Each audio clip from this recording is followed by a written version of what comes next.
Welcome friends! Today we're going to show you how to make an awesome practice pad like this one. Ooh, the pad isn't actually on because I'm not sure I completely want to use just this janky mouse pad that I picked up from Walmart. But given that it's COVID-19 time outside right now, there isn't a lot of plethora of rubber that you can get quickly. We're going to show you how to make the base, and then we're going to experiment with different things that we can put on top later on. But this base itself, I actually really like. It's 2 inches thick, and then it's about 12 inches in, what is that? This thing is 12 inches diameter, maybe? Radius of 6? Anywho, yeah, so it's 2 inches thick, which I really like because that gives you a lot of stuff to hit on. It's actually made out of plywood, a ton of plywood from a leftover project that I had.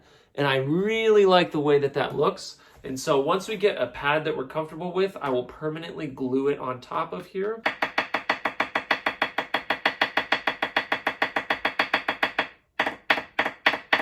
And it doesn't sound half bad. So the first thing I'm going to do is I'm going to cut my wood into 12 by 12 sections, or as close as possible. I'm using a sled that I custom built for my table saw so that I don't have to use my chop saw since it is incapable of cutting at that length.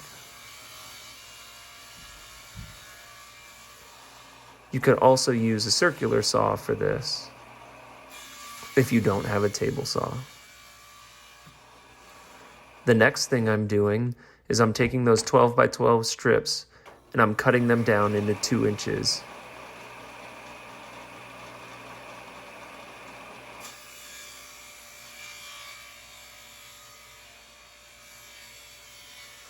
I'm careful to use a push bar as I don't want to get my finger anywhere close to the red area around the blade.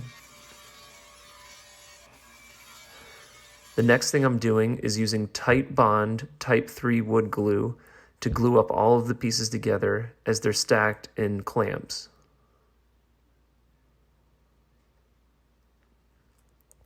I'm not as concerned about lining them up directly as I'm going to be cutting these into a circle.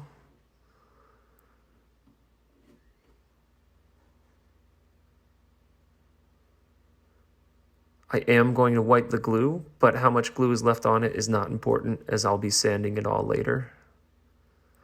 Once it sets for about 40 minutes, I'm going to take it off and find the center by measuring from each diagonal point. Then I'm going to measure out 6 inches, and I'm going to use a piece of rope that is 6 inches long while holding one side in the center and the other side with a pencil to trace my circle. This can also be done with a compass if you have one.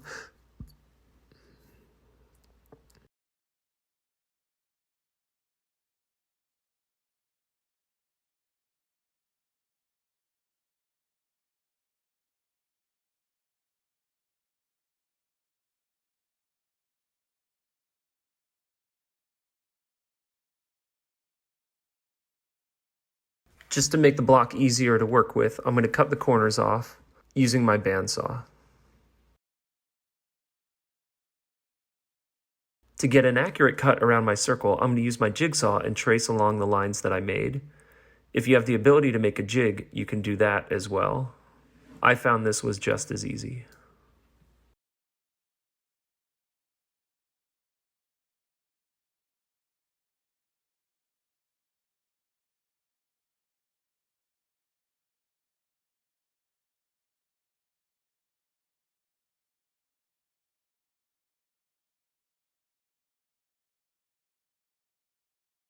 Then I take this over to my sander that I use to make my marimba bars, and I use that on the edges. I then come back and do 2 passes with 80 grit and 120 grit sandpaper to make sure that the surfaces are smooth.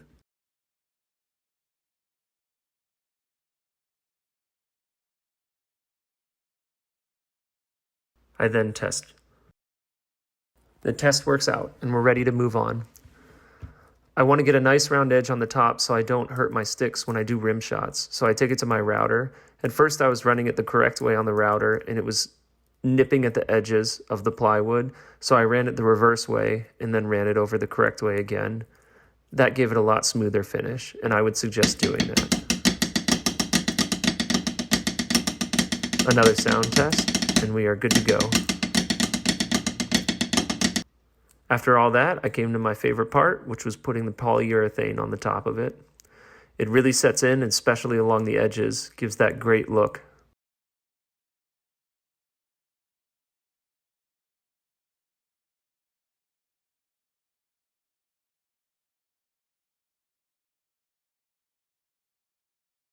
Well guys, thanks for tuning in to another episode of Build It, Fix It. I super love the practice pad that we made. Just as a final touch, I went ahead and cut that mouse pad into a circle. I half glued it on, but it's definitely an adhesive that I'm going to be able to take off when I get my real head that I'm going to put on there a little later once the quarantine lifts up. But if you're in a pinch, you can literally just get a mouse pad and it works real well.